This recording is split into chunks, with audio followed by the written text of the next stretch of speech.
Every morning is a blessing or every gising is a blessing, 'di ba? Totoo po 'yun. Sometimes we tend to uh, to thank Jesus kung may mga big things in life na nangyari sa'yo. Pero kapag kayong mga seems like yung paggising mo, 'di ba? Yung mga ikaw ay buhay, malakas. Sometimes hindi natin siya na ipagpapasalamat sa Panginoon. Aminin po natin 'yan. Babangon agad tayo, doing our own thing, 'di ba? Gagawin ang dapat gawin. Pero kung talagang i-check mo, hindi man lang nakapagpasalamat sa Panginoon na buhay, malakas, malusog.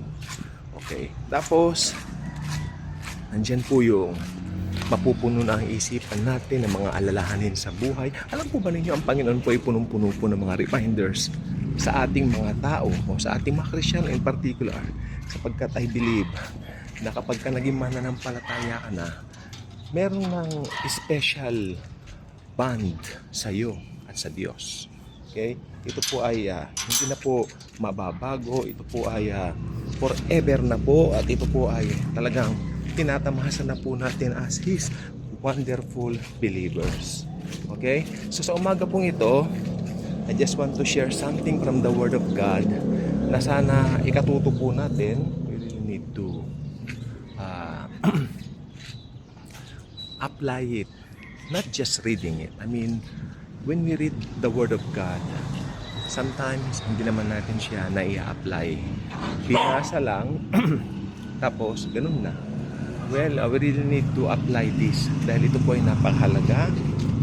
Ito po ay nasa Lucas, no? Nasa Luke chapter 12 verses 22 to 29. Okay. Luke chapter 12 verses 22 to 29. So I think NIV po ito, no? So Jesus said to his disciples, I tell you not to worry about your life. Don't worry about having something to eat or wear. Life is more than food or clothing. Look at the crows. They don't plant or harvest, and they don't have storehouses or barns. But God takes care of them. Sabi niya, you are much more important than any birds. Can worry, makinig po mabuti, can worry make you live longer? If you don't have power over small things, why worry about everything else?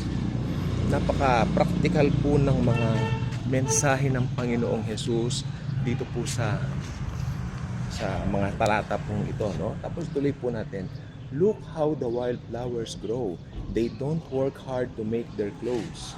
But I tell you that Solomon with all his wealth was not as well clothed as one of these flowers. Yes, God gives such beauty to everything that grows in the fields. Even though it is here today and thrown into a fire tomorrow, won't He do even more for you? You have such little faith. Yan ang sa atin ng Panginoon eh. Hindi ko ba magagawa sa inyo yung mga ginawa ko sa mga bulaklak, sa mga damo na nandito ngayon tapos bukas susunugin sa barns, di ba? Kung yung mga yan iningatan ko, hindi ko ba kayo maiingatan? Worry, ako naniniwala ko worry is parang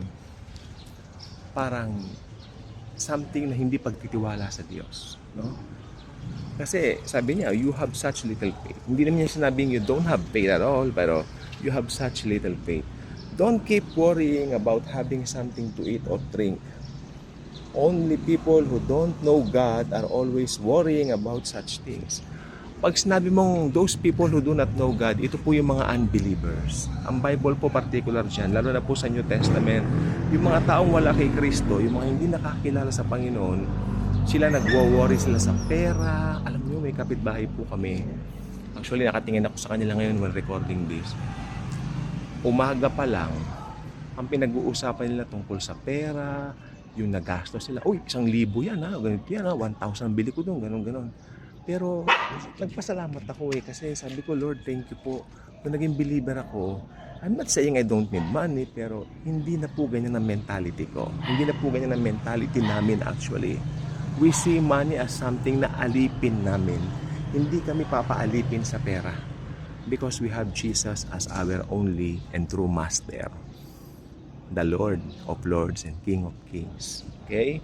Sabi niya, don't keep worrying about having something to eat or drink. Oh. Only people who don't know God are always worrying about such things. Again, mga unbelievers po ito. Your Father knows what you need. Amen? But put God's work first, and these things will be yours as well. Ano ba yung God's work? Maraming namamali dito eh. Ano ba yung God's work? Gawain sa simbahan? Gawain sa ganon? Yes, maybe. Pero ang isa lang po ang God's work eh. Ano ba yung God's work? Believing in Jesus. Period. Wala na po. Yun lang po ang God's work. Kasi tignan nyo, nagkaroon ng finished work si Christ sa cross, namatay siya sa cross, binayaran ng kasalanan natin. Yun po ang work of God. That's God's work.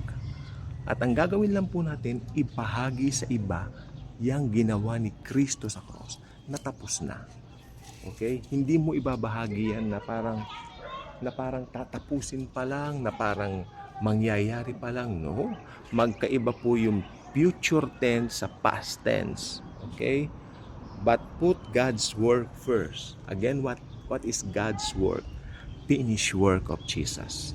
Hindi yung works mo so that no one can boast. Kahapon ang devotion ko yung Epeso. Gabi na ako nag-devotion gabi. Ephesians chapter 2, marami siyang revelation, no? Napakaganda ng wala kang ginawa, pero pinagkalooban ka ng buhay na walang hanggan. Hindi lang po yun. Hindi lang po buhay na walang hanggan, kundi lahat ng material blessings, all the blessings na kailangan natin, provide na po para po sa atin. Okay? But put God's work first, and these things will be yours as well. Sa iba, seek ye first the kingdom of God and His righteousness, and these things will be added unto you. Tandaan nyo, added. I-add po sa iyo kasi automatic, meron ka na. Dadagdagan ka na lang. O, di ba? Napakaganda po. So, don't be afraid. Okay? Don't be afraid. Okay? Kasi, pag natatakot po tayo, parang doon po nagkakaroon ng parang duda sa kakayanan ng Diyos na pwede niya magawa sa buhay mo. God's work means tapos na. Pinatawad na lahat ng kasalanan natin. Hindi lang tayo pinatawad, minahal, inibig tayo. At patuloy na pinagpapala. We are already blessed and happy. Blessed Thursday and God bless.